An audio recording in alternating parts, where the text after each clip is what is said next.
Som presvedčený, že ten návrh je vedený dobrým úmyslom a že vidíme nejaké problémy a snažíme sa ich riešiť.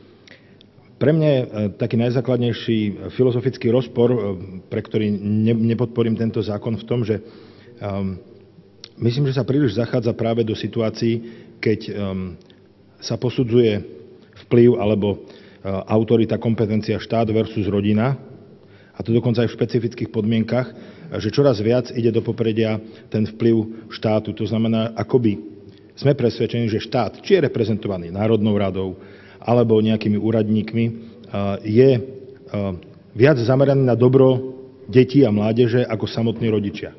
Ja som presvedčený, že to v žiadnom prípade tak nie je.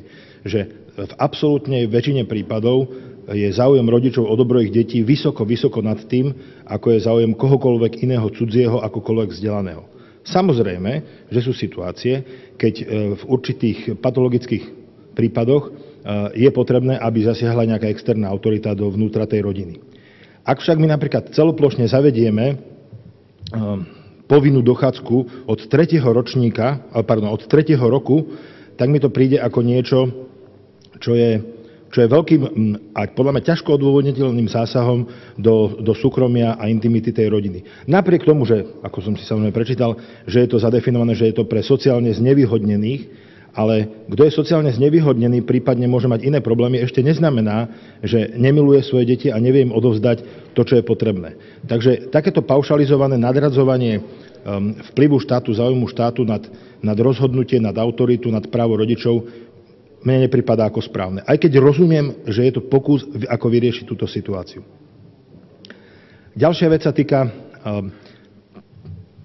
nie je to nazývané sexuálna výchova, ale výchova k zodpovednému rodičovstvu.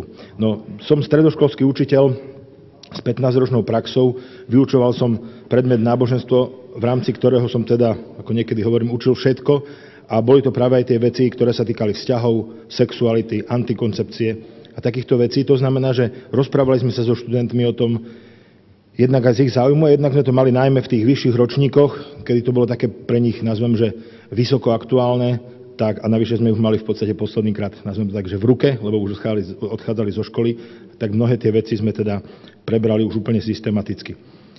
Stále si myslím, že porovnávať situáciu určitej skupiny obyvateľstva, ktorá začína s predčasným sexuálnym životom, čo vnímame ako negatívne, ako ste aj poznamenali, s celkovou populáciou, nie je dobré. A podľa mňa treba vychádzať z toho, že normálne nastavenie je aj z rodín, aj v spoločnosti také, že nejak nepočítame s tým predčasným sexuálnym životom ako s normou, ako so štandardom, ale ako s výnimkou, ktorú treba aj výnimočne riešiť.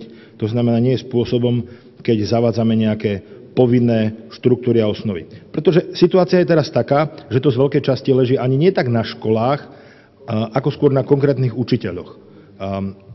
Ak riešime aj školstvo ako také, tak môžeme prijímať rôzne programy, ale ja vám poviem zo svojej praxe, že učitelia sa voči niečomu, čo im je neprirodzené, čo im je istým spôsobom nanútené, vysporiadajú ako s nejakou formálnou záležitosťou, ktorej sa buď vyhnú, alebo potom absolvujú takým spôsobom, ktorý je vlastne zabitím času, navýšením vyučovacích hodín, ale je vlastne neproduktívny. To znamená, že z môjho pohľadu, ak chceme s niekým pracovať, nech sú to dospelí ľudia. Nech sú to napríklad v prípade toho školstva učitelia, ktorým je ponúknutý podľa ich výberu nejaké školenie alebo nejaká inštruktáž, nejaké materiály, ktoré môžu použiť jednak podľa svojho vedomia a svedomia, jednak podľa preferencií rodičov tých detí, ktorých sa to týka. A druhá vec sú rodičia, ktorí takisto môžu byť nejakým spôsobom inštruovaní. Keď to rozmením na drobné, som za to, aby tá inštruktáž prebiehala, povedzme, u tých rodičov v tých sociálne znevýhodnených skupinách. Pokiaľ to nie je funkčné, tak vždycky sa dajú zmeniť spôsoby a pokiaľ je to patologické, v tom prípade je oprávnenie štátu do toho zasiahnuť.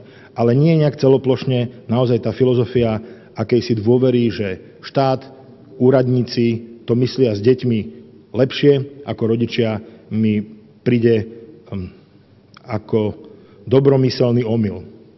Aj keď hovorím, že vidiac tú situáciu hľadáme akékoľvek riešenie, ako by sme pomohli, ja som ale presvedčený, že toto možno v niektorých prípadoch môže aj pomôcť, ale v mnohých môže uškodiť, tak preto nie som za podporu tohto zákona, aj keď som presvedčený, že treba hľadať riešenie, ktoré nemám niekde takto z rukáva vysypané, ale obávam sa, že dopady tohto zákona by neboli dobré.